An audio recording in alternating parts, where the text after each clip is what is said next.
Hello students, welcome to chemistry class. In this session, I am going to discuss haloalkanes and haloarenes. So what is an haloalkane guys? RX. Any alkyl group attached to halogen. Haloarenes means aromatic group attached to halogens. So let's take example is any benzene halides. The first thing preparation of alkyl halides from alcohols. Here I'm taking one alcohol.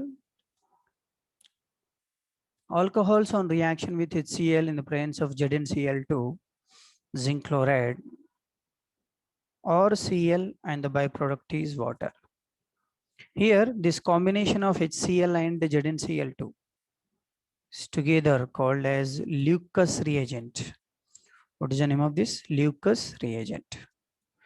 It is actually used for the test for alcohols or degree of alcohols.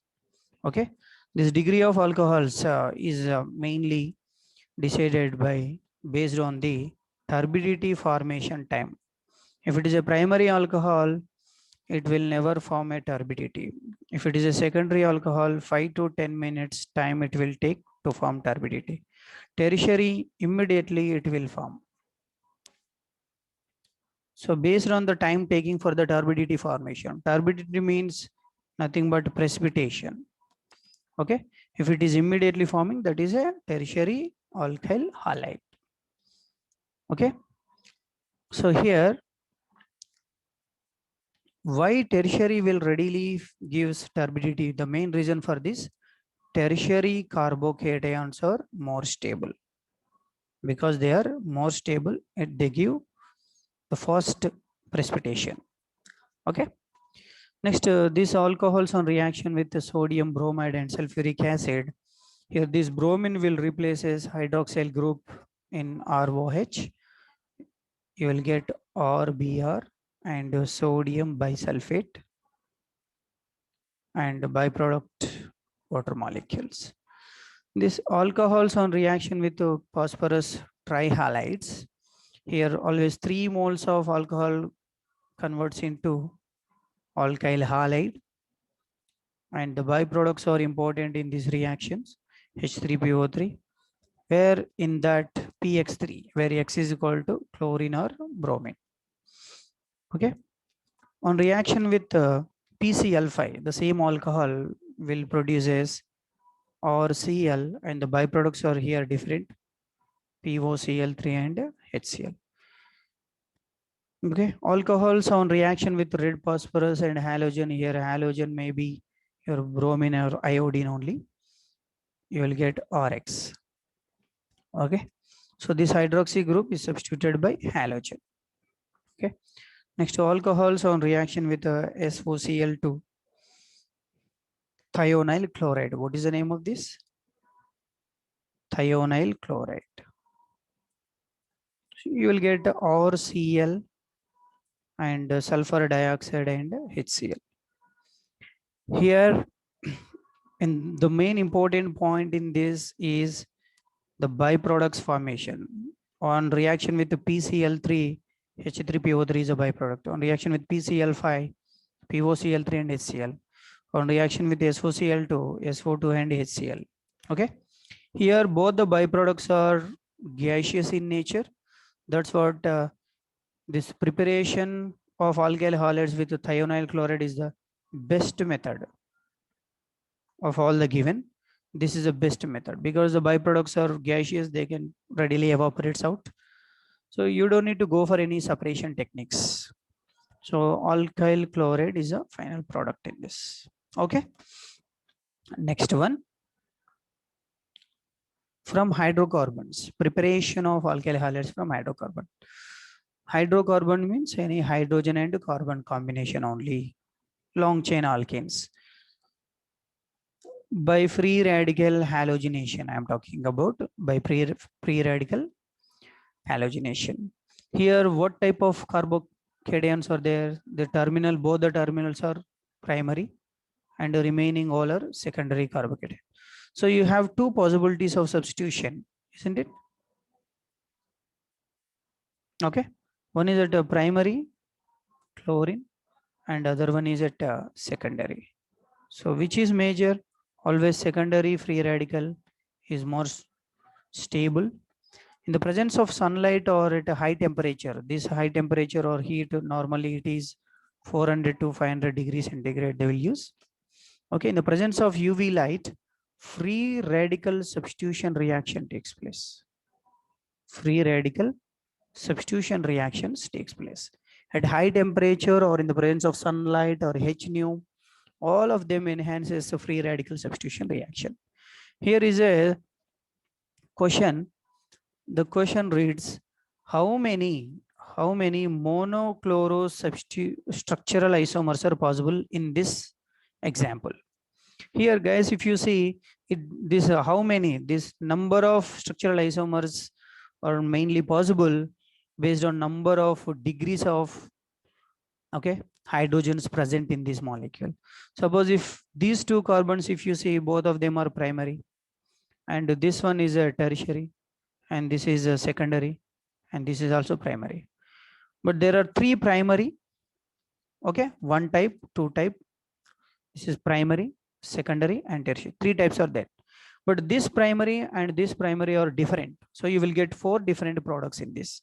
How it depends? Mainly number of, okay, it is depends on different number of hydrogen degrees. Okay. So what are the products you can guess now? First, I will write this product where I can substitute this terminal hydrogen. So here one. And second product, secondary hydrogen is replaced here, this product. Third one, tertiary one is substituted here, this product. And the fourth one, both the methyl groups are same here, right? So either of the hydrogen you can replace. Suppose here I am replacing. So these are the four different products are possible in this free radical substitution reaction of this example. Okay, next. By electrophilic substitution reaction, what is the name of this? Toluene, right? The name of the compound is toluene. This toluene on reaction with the halogen in the presence of FeCl3, only iron or ferric chloride. Here iron is in +3 oxidation state. Here halogen may be your chlorine or bromine, okay, but not fluorine. Okay, reason I'll explain. So here this methyl is acting as a +I group, +I inductive effect, electron releasing group, isn't it? Electron releasing group. It increases electron density at ortho position or at para with respect to that methyl group, right? So you have two different possibilities here. If it is methyl like this, chlorine or bromine, any halogen, one is ortho product and other one is and para substituted product. Okay, so this is what we call orthohalotoluene, and this one is parahalotoluene. Okay, and which is major? Always para is major in this case, and this product is minor, ortho substituted, because here methyl and halogen lone pairs are here side by side, so it is steric repulsion arises in this first compound. Here halogen and methyl groups are placed a little far from each other, therefore so no steric repulsion in this, so this is majorly forms. And here an important point, why fluorine does not involve here, and look at the second point. Fluorocompounds cannot be prepared by this method due to the high reactivity of fluorine. You cannot control the reaction with the fluorine. Okay, and the first point here in this reaction with iodine or reversible in nature.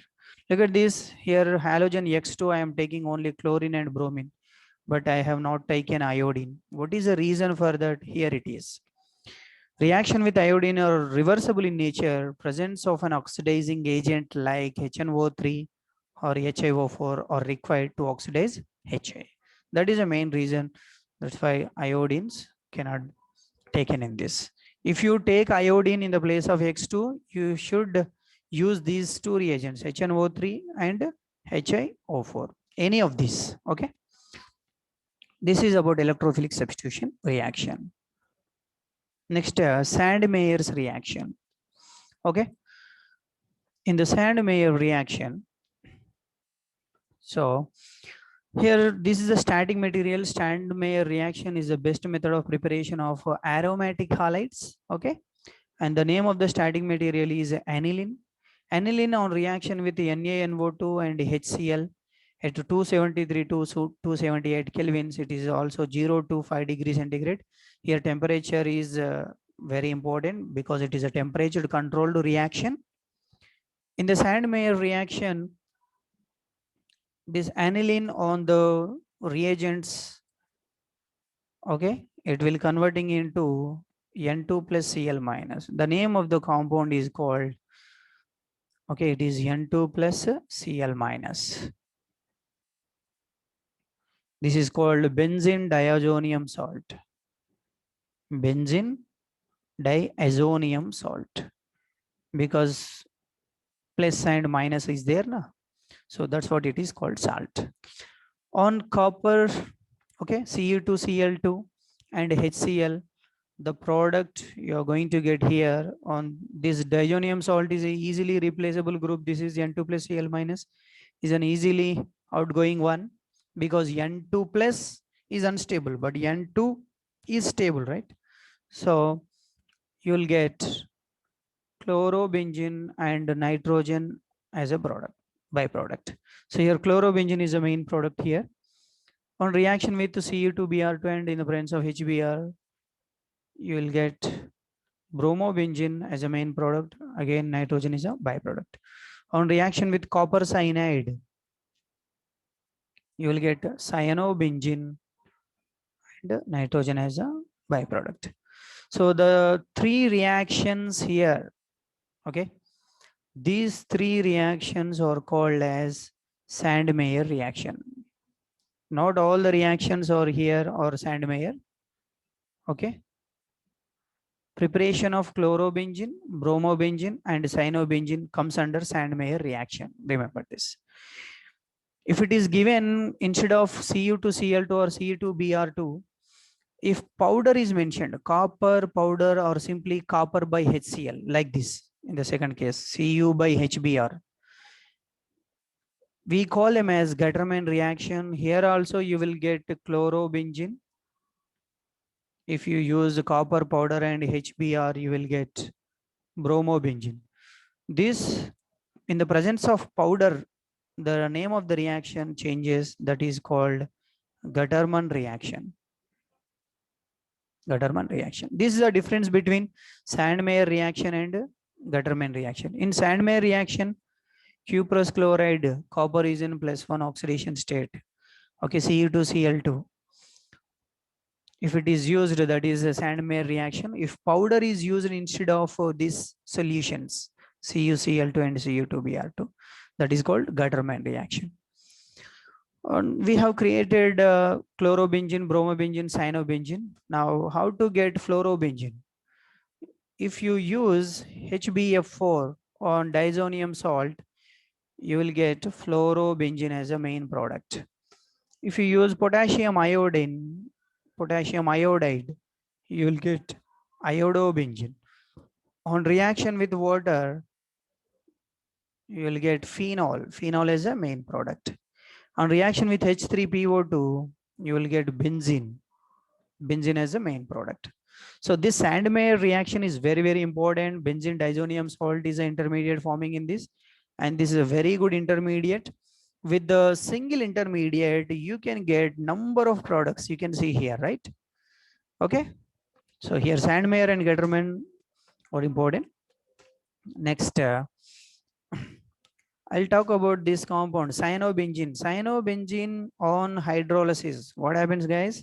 On acidic hydrolysis, cyanide group changes to acid functional group. Okay, cyanide group changes to acid functional group. If you want to remove this acid functional group, you just want to get only benzene. So you have to use a decarboxylating agent. So what is the name of the reagent used for decarboxylation? Soda lime. What is the composition? Sodium hydroxide and calcium oxide is called soda lime. That is a decarboxylating agent, removal of carbon dioxide. So this is about aromatic halides preparation and its application. Next, we'll move to preparation of halogen compounds by using alkenes. Okay, here this double bonded system is alkene and H plus and X minus. Since it is a symmetric compound, it is symmetric, right? So anywhere it can add, you will get CH2, CH2. Okay, here hydrogen, suppose here halogen is attached. No problem, anywhere you can attach.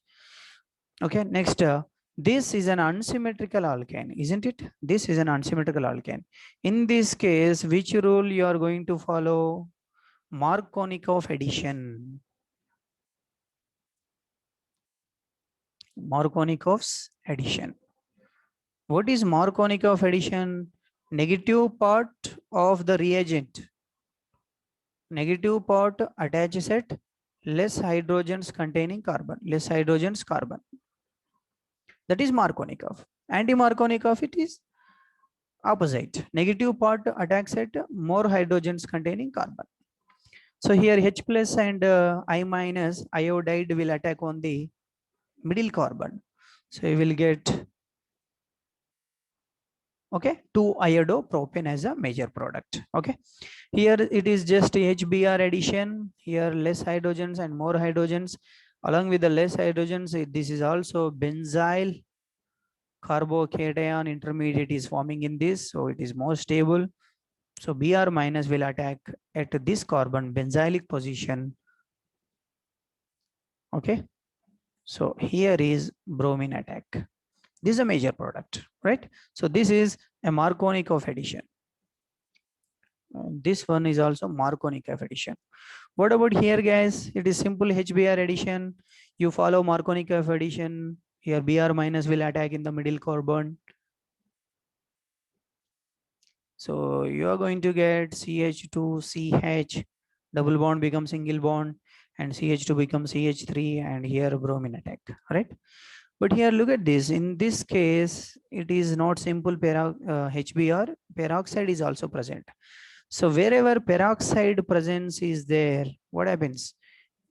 The addition reaction follows anti-Markovnikov addition, isn't it? Anti-Markovnikov addition. So anti-Markovnikov means a negative part of reagent attacks at more hydrogens containing carbon. So Br minus will attack on this carbon. So what the product you are going to get now? So here it becomes CH2, CH2, CH2, Br. Terminal bromine you are going to get in this. So now if you see these two products, you can clearly understand that here bromine is attached at less hydrogens carbon, and here bromine is attached at more hydrogens containing carbon. This is a Markovnikov addition product, and this one is an anti-Markovnikov addition product. Okay. Next, we'll move to another very important neighbor reactions, that is halogen exchange reactions.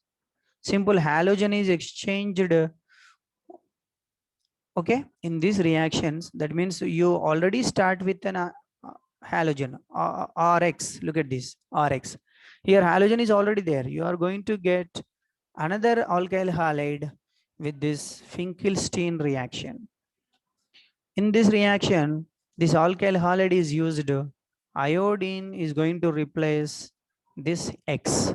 So what you're going to get? Ri, and byproduct is NaX. It is happening in the presence of dry acetone. Okay. So Finkelstein reaction is specially for iodides preparation. What type of iodides? Alkyl iodides type of preparation, Finkelstein reaction. So wherever Finkelstein comes, just remember that iodides preparation method it is. Okay. Next, Schwarz reaction.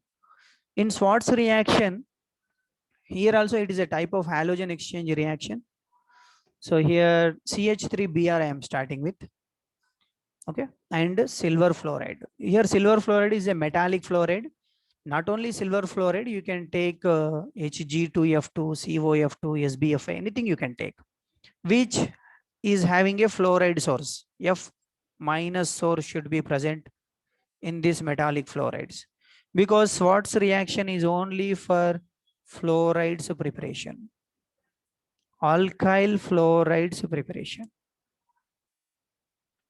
Okay. Finkelstein is for iodides. Okay. Schwarz reaction is for fluorides, alkyl fluorides. Okay. So here fluoride will replace as Br minus in this. So the product you can expect here is CH3F and silver bromide precipitation. Okay. So this is the basic difference between Finkelstein and Schwarz reaction. Finkelstein reaction and Schwarz both comes under halogen exchange type of reactions. Finkelstein is for iodides and Schwarz is for fluorides. Okay. Next one. Now we'll talk about Woods reaction. It's a very important one. Woods reaction. Woods reaction is only for alkyl halides. Only alkyl halides on reaction with sodium in the presence of dry ether. Okay, you will get all RR bond and 2 moles of sodium chloride is a byproduct. You are getting alkanes. Alkyl halides are converting into alkanes. Let's take one example. CH3Cl on reaction with sodium metal. So here always 2 moles of alkyl halide involves in this type of reactions. Here this sodium chloride will remove. So this CH3 and this terminal CH3 get connected. You will get CH3, CH3. And byproduct is 2 moles of sodium chloride. So here starting materials are always alkyl halides. That is Woods reaction. Okay. Next one, Woods fatigue reaction. Woods fatigue reaction. Here one alkyl halide and one aryl halide involves in this type of reaction. Suppose I am taking one aryl halide. This is an aryl halide. Okay. In the presence of sodium and dry ether, you will get alkyl substituted aromatic compounds. And the byproduct is 2 moles of sodium halides. Suppose if I'll start with one alkyl halide CH3Cl in the presence of sodium metal and with the chlorobenzene in the presence of same reagent sodium and dry ether. So what is the product?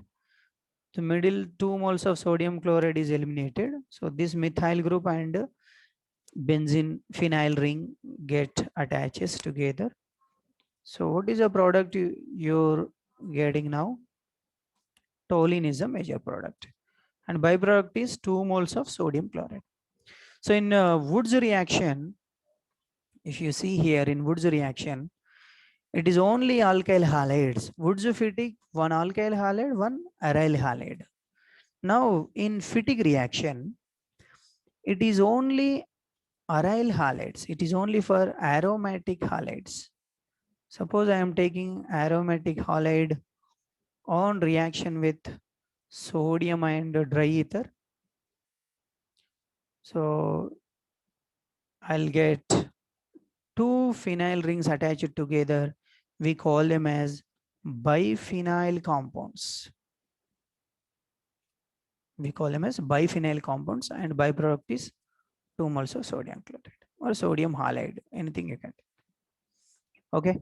Suppose I'll take two different aromatic halides, same type of halides.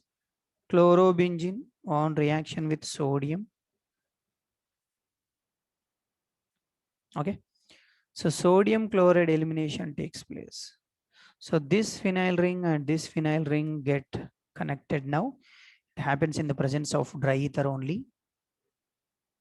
So two phenyl rings attached by a new CC bond.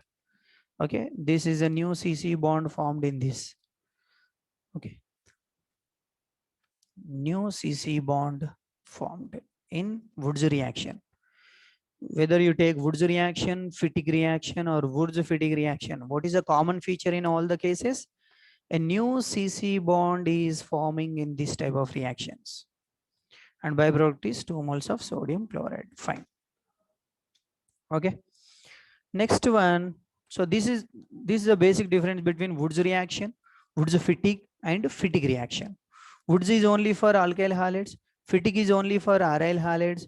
Woods Fittig, 1 mole of alkyl halide, 1 mole of aryl halides involves, and a new CC bond formation takes place.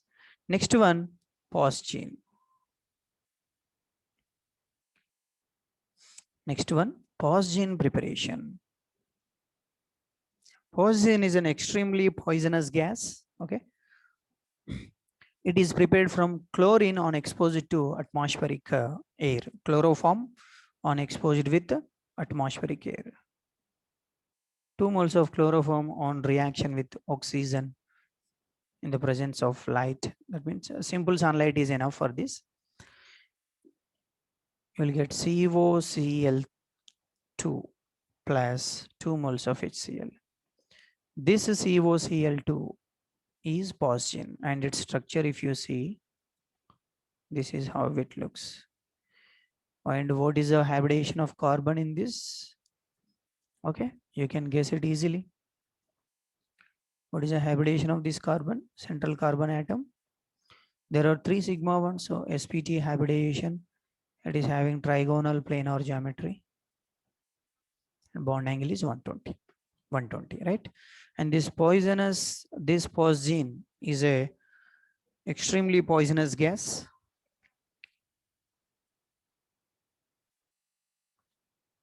It is an extremely poisonous gas. Okay, this phosgene is also called as carbonyl chloride.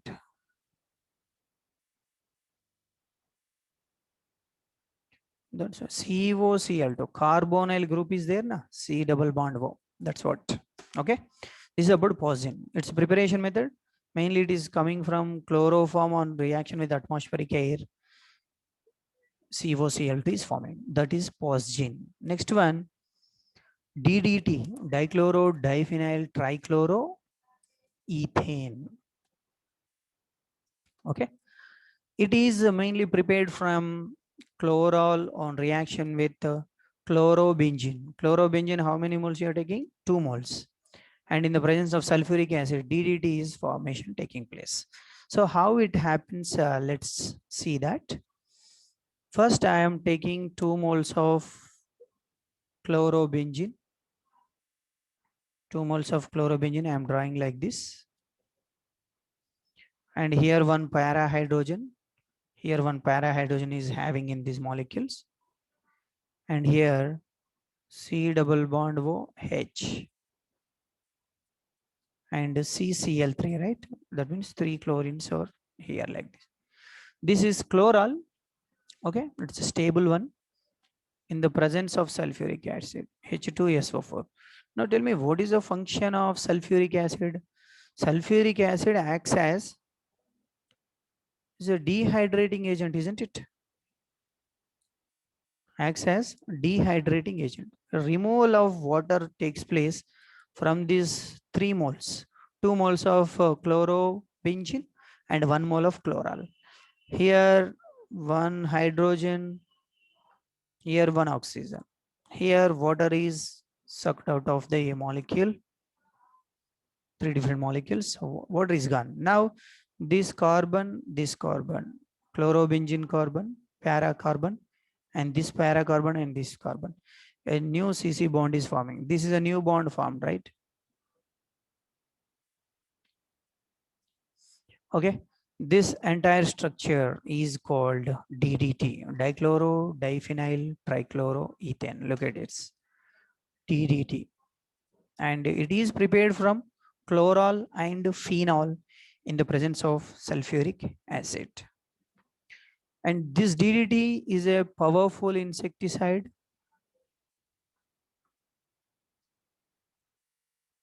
It is a powerful insecticide. Hope you understood the class. Thank you for watching. Have a nice day.